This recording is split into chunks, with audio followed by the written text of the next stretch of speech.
शाम को editors episode ऐसे देने के लिए माजरत। उम्मीद है आप सब लोग ठीक होंगे। तो आज हम हाजिर गढ़ तो मैं तुम्हारा एपिसोड नंबर 15 के साथ।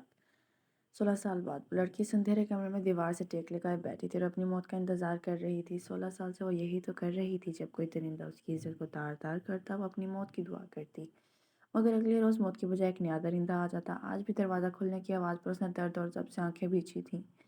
आज एक नई ज़िल्लत सहनी थी शायद उसे, मगर इस शख्स के आगे ना बढ़ने पर उसने दर्द से टूटते और ज़ख्मों से भरे जिस्म में जान यकजां करते सीधा होकर बैठे दरवाजे की तरफ देखना चाहा। दरवाजे में मौजूद शख्स को देखकर अजियत भरी मुस्कुराहट ने उसके लबों को छुआ था और आंसू जो न जाने कब के खुश्क हो चुके थे वो टिप टिप करके उसके चेहरे पर बिखरने लगे थे। वो शख्स अपने कदमों को घसीटता उस तक पहुंचा और अपने कंधों से चादर उतार कर उसके फटे हुए कपड़ों पर डाली। उस शख्स ने तो जैसे कुफर समझा था, दूसरी नज़र भी उस पर डाला और वो लड़की हैरत से उसके चेहरे पर बने मेहराब को देख रही थी। मैं तुम्हें यहाँ से ले जाने आया हूँ, इस शख्स ने पता नहीं किस अज़ियत से कहा था, जैसे अभी रो पड़ेगा। आप बहुत बदल गए हैं, लेकिन अब हम पहले की तरह पाक नहीं रहे। ऐसे मत कहो, मैं तुम्हारे घर वालों को इत्तला कर चुका हूँ, किसी भी वक्त आते ही होंगे। इस सब में तुम्हारा कोई कसूर नहीं। उसकी बात पर और दर्द से हंसी थी। मोहब्बत भी कभी कभी कसूर बन जाया करती है। आपने बुरी दुनिया छोड़ दी और इस माशरे ने मुझे इस बुरी दुनिया के दलदल में धकेल दिया, जिससे मैं नापाक हो गई। उसका लफ्ज़ लफ्ज़ आज सामने बैठे शख्स का दिल चीर रहा था। हाँ, वो शख्स कोई और नहीं बल्कि बुराकी अल्माज शाह था, जिसकी मोहब्बत आज इश्क की महराज तक पहुंच चुकी थी, मगर अब वो कुछ नहीं कर रही थी। मैं अब भी वही हूँ और मेरा वादा भी, मैं अब भी तुम्हारा इंतज़ार करूँगा और आज भी तुम मेरे लिए उतनी ही पाक हो जितनी पहले थी। बस इंतज़ार है तो तुम्हारी हाँ का।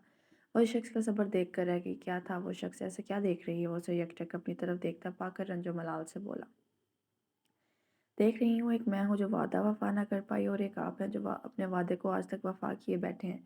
कितनी बुरी हूं ना, मैं आपसे किया वादा आपकी अमानत बनकर रहूंगी, लेकिन मैंने आपकी अमानत में खयानत करके अपना आप शहरोज़ कबीर हाकिम को सौंप दिया, जिसने मुझे मेरी ज़ात को मिट्टी में रौंद दिया। मुझे एहसास दिलाया कि मुझ जैसे तवाइफ़ तो इस काबिल है ही नहीं कि उसे चाहा जाए। हाँ, मगर इस काबिल ज़रूर है कि उसे इस्तेमाल करके दो टके का करके फेंक दिया जाए।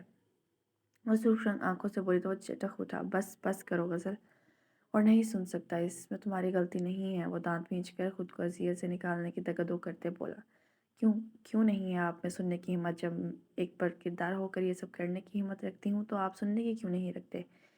कैसे चाह सकते हैं आप एक पर किरदार लड़की को, जाने आपको धोखा दिया, जिसे आपकी परवाह के बगैर किसी और को ब्याह रचा लिया। किसी माफ़ कर सकते हैं आप मुझ जैसी औरत को जो अपनी इज्जत तक न संभाल पाए? गज़ल उधार उठा था जब वो आंखों ही आंखों में उसका एक एक नक्श अजबर कर रही थी, जैसे आज सालों बाद देखा था। दो टूटे ज़ख्मी दिल को जाने क्यों करार आया था? ये मीठा सुकून क्यों था इस बात का, जहाँ सारे उसे भूल बैठे थे, वहीं एक शख्स उसकी याद आज तक उसे दिल से न निकल पाया था। खबरदार जो एक लफ्ज़ भी अपने खिलाफ कहा तो, वरना मैं खुद को कुछ कर जाऊंगा।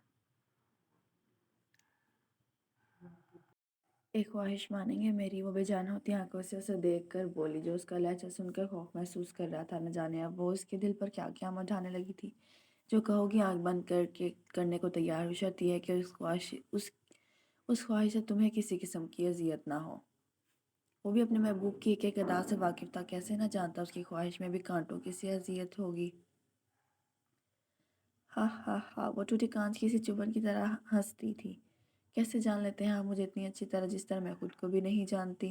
वो सीधे होकर कराहती हुई बोली तो वो बेसाख्ता उससे थाम कर सीधा होने में मदद देने लगा, क्योंकि मैं अच्छी तरह जानता हूँ मेरा महबूब सालिम हद तक शफाक है, खुद को रंज देने से गुरेज नहीं करता। वो नम आंखों को मीचते बोला, ये ख्वाहिश पूरी कर दे मेरी, बस के अपने हाथों से जान ले ले मेरी, और जीने की चाह नहीं रही इस बेगानी दुनिया में। साफ क्यों नहीं कहती कि मेरी जान लेना दरकार है? उफ कहे बगैर दे दूंगा, मगर ये नहायत बेहुदा तरीका है अपने आशिक को लहूलुहान करते उसकी जान हल्क से खींचने का। वह रुख मोड़कर अपना हाथ सख्ती से दीवार पर मारकर खुद को अजियत देते बोला कि वो तड़प उठी थी उसकी दर्द पर। आखिर छोड़ क्यों नहीं देते मुझ जैसे गलीज तफाइफ को? चंद सांसें ही तो बची हैं, वो भी छीनना चाह रही हैं। खुद को तुमसे दूर कर दिया तो रही सही सांसें भी बंद हो जाएंगी। इस दुनिया को तो क्या, इस दुनिया में भी सिर्फ तुम्हारा साथ चाहता हूँ। उस दुनिया में भी सिर्फ तुम्हारा साथ चाहता हूँ। यही ज़िंदगी की आखिरी ख्वाहिश है मेरी। इससे पहले कि वो कुछ और कहता, यह गज़ल जवाब देती राहदारी से आवाज़ आने लगी। लगता है तुम्हारे घर वाले आ गए, तुम जाओ, मुझे उनसे कुछ बात करनी है। मैं इंतज़ार करूँगा तुम्हारे जवाब का। वो ये कहता हुआ वहाँ से जा चुका था। एपिसोड होती है यहाँ ख़त्म। जल्दी से एपिसोड को लाइक करें, चैनल को सब्सक्राइब करें और अच्छे-अच्छे कमेंट्स करें ताकि मैं नेक्स्ट एपिसोड लिख सकूँ, क्योंकि मेरी तबीयत बहुत ख़राब है, लिखा नहीं जा रहा। आपके कमेंट्स और दुआएँ ज़रूर काम आएँगी।